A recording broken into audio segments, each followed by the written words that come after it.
The Message of the March Wind by William Morris. Fair now is the springtide, now earth lies beholding, with the eyes of a lover, the face of the sun.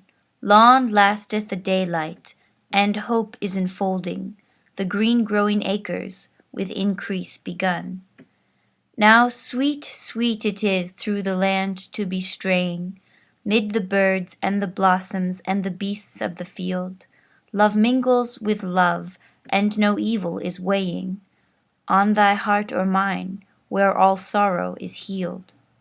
From township to township, o'er down and by tillage, fair, far have we wandered, and long was the day.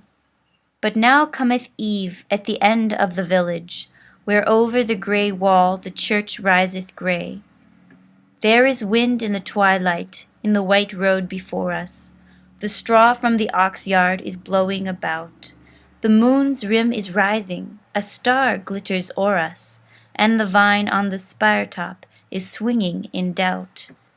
Down there dips the highway, toward the bridge crossing over, the brook that runs on to the Thames and the sea. Draw closer, my sweet, we are lover and lover. This eve art thou given to gladness and me. Shall we be glad always? Come closer and hearken.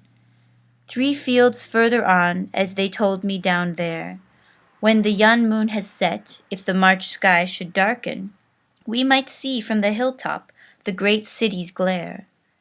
Hark, the wind is in the elm boughs, from London it bloweth, and telleth of gold, and of hope and unrest, of power that helps not, of wisdom that knoweth, but teacheth not aught of the worst and the best. Of the rich men it telleth, and strange is the story, how they have and they hanker, and grip far and wide, and they live and they die, and the earth and its glory have been but a burden they scarce might abide. Hark! The marched wind again of a people is telling, of the life that they live there so haggard and grim, that if we and our love amidst them had been dwelling, my fondness had faltered, thy beauty grown dim.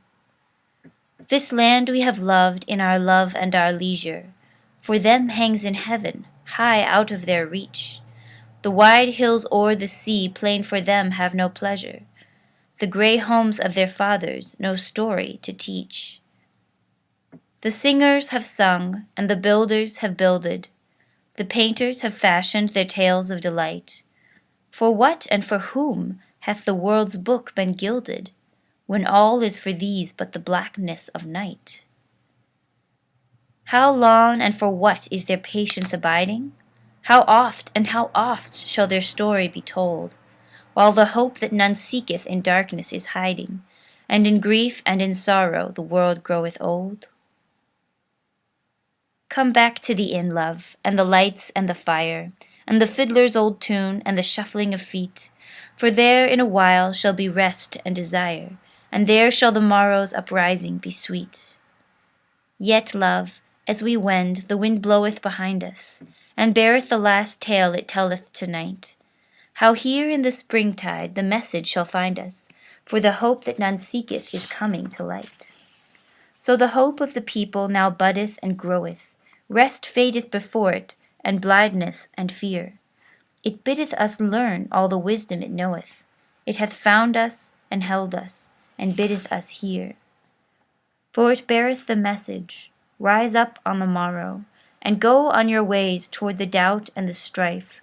Join hope to our hope, and blend sorrow with sorrow, and seek for men's love in the short days of life.